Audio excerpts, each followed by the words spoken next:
I don't know if you have ever survived a coup d'etat, a military overthrow of the government of the country in which you live. But I did.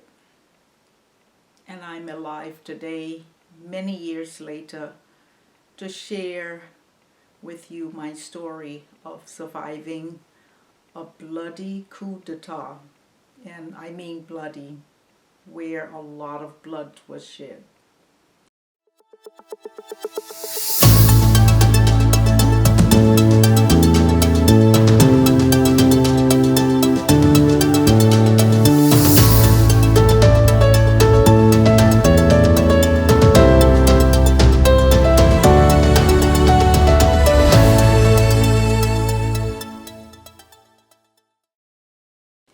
It all started with the year before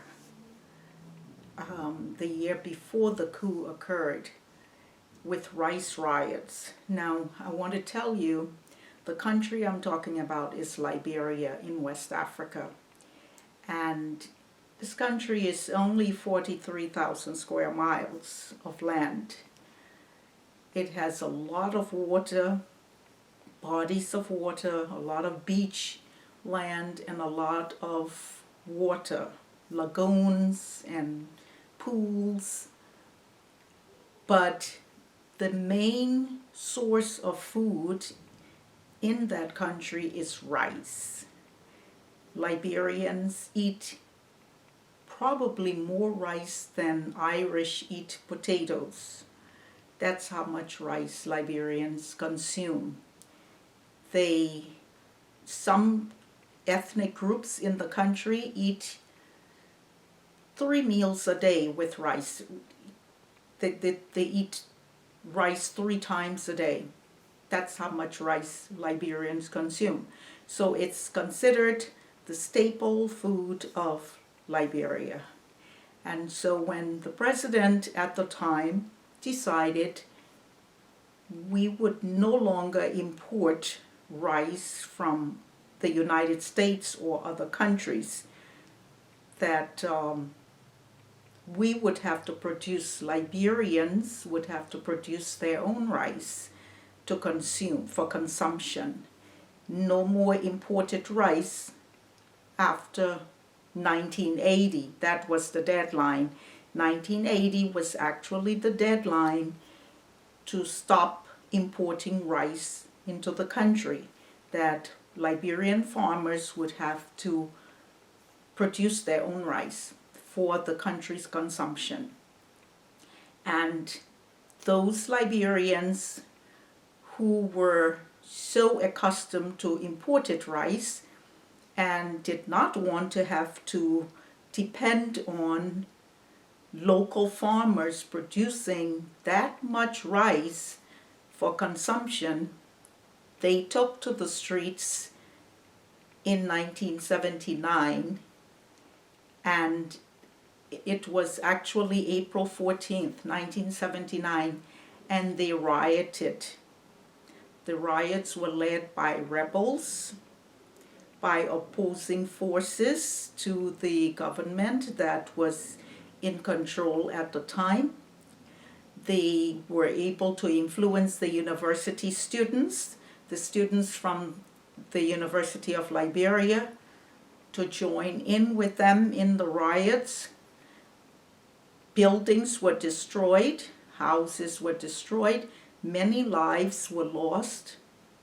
The soldiers took over to try to maintain calm, but there was no calm. The president came on TV to give his message, and he was so sad because of what was going on. He was watching his country destruct right before his eyes. It was terrible. I was there. I witnessed it. I saw the riots. I saw the rioters. And it was very frightening. At the time, we thought in April 14th, 1979, we really thought that it was the worst thing Liberia had ever encountered, that we could ever experience the rice riots. It went down in history, and till today it's still talked about. Here I am telling you about it in order to lead you up to the coup d'etat. I wanted to start off with the unrest that occurred in the country at the time. Truckloads of soldiers had to go out on the streets to calm the people down because the rioters down. It was really, really bad. It is something that I wouldn't wish on any country. But this was assumed to be, or known to be, all about rice or the lack thereof. It occurred before there was even the lack of rice, because we were still consuming as much rice as we wanted in 1979, April 1979. We were still enjoying the various aroma of rice, of various rice, whether it was imported from the United States or whether it was imported from China or wherever we were importing rice at the time. We were still enjoying it. But just the idea of the following year, we wouldn't have that imported rice, that everybody panicked. And it just reminds me, it brings back to my mind, today, where we're living with the dilemma of COVID-19. And so I'm comparing that to the panic. People are panicking. People panicked when they said we're going to shut down the state or the country, and nobody will be able to go out without wearing a mask.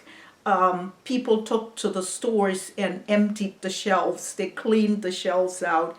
And I'm just thinking about that to 1979, April 1979 in Liberia.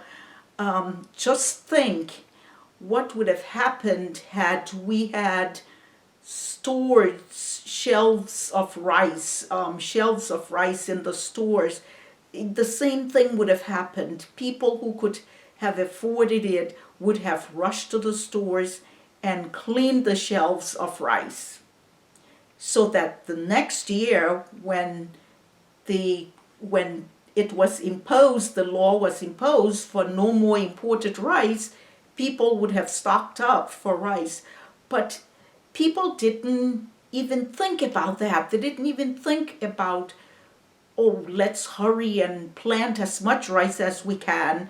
Let's so that we can harvest enough, or let's try to purchase as much rice, imported rice, as we can. So next year, when they decide to stop imported rice, we would have enough. Well, they didn't do that. The panic button hit, and what did they do? They took to the streets, destroyed the city, and rioted.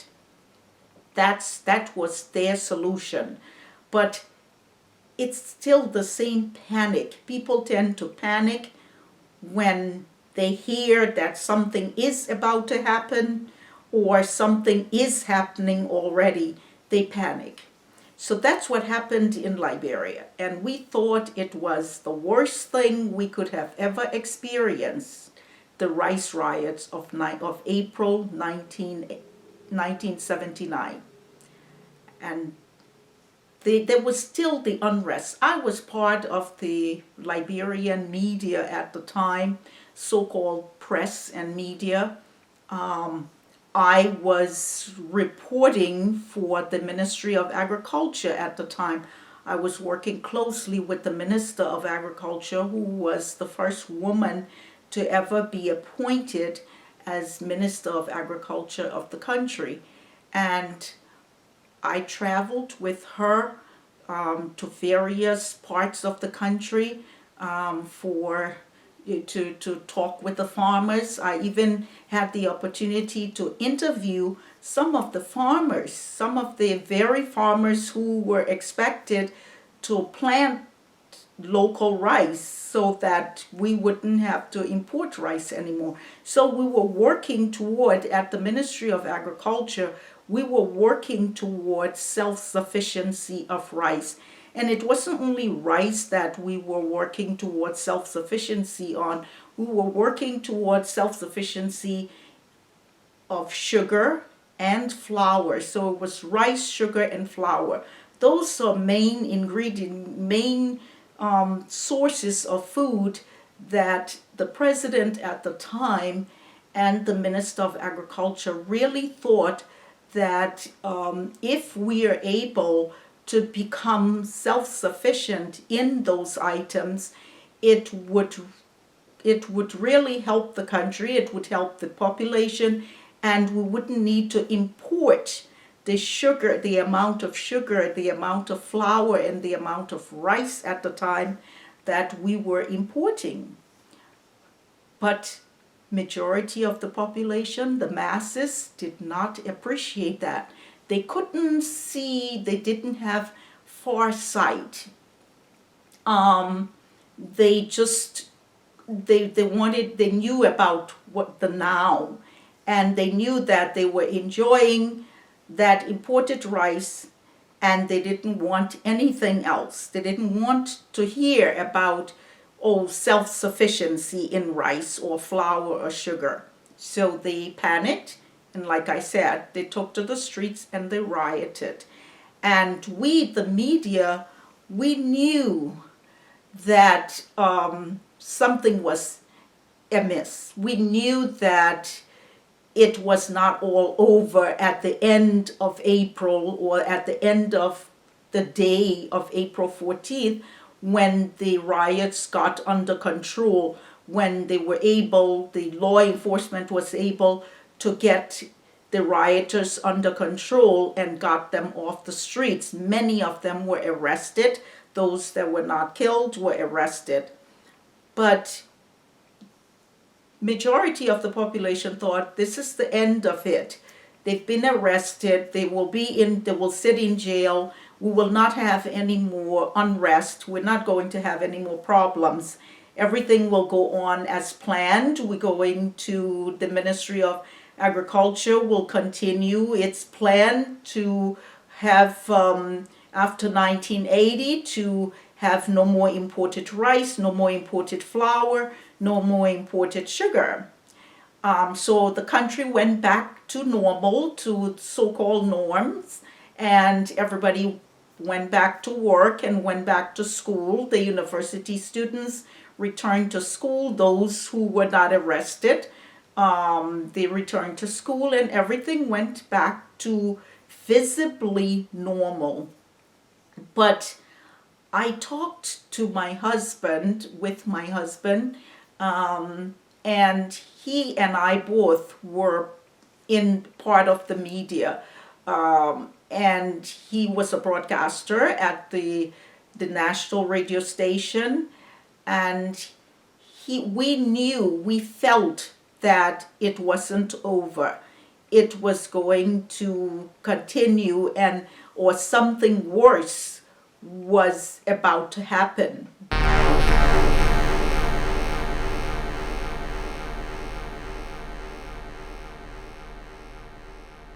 Thanks for watching. I hope you will tune in for my next episode, which will be something different. Bye.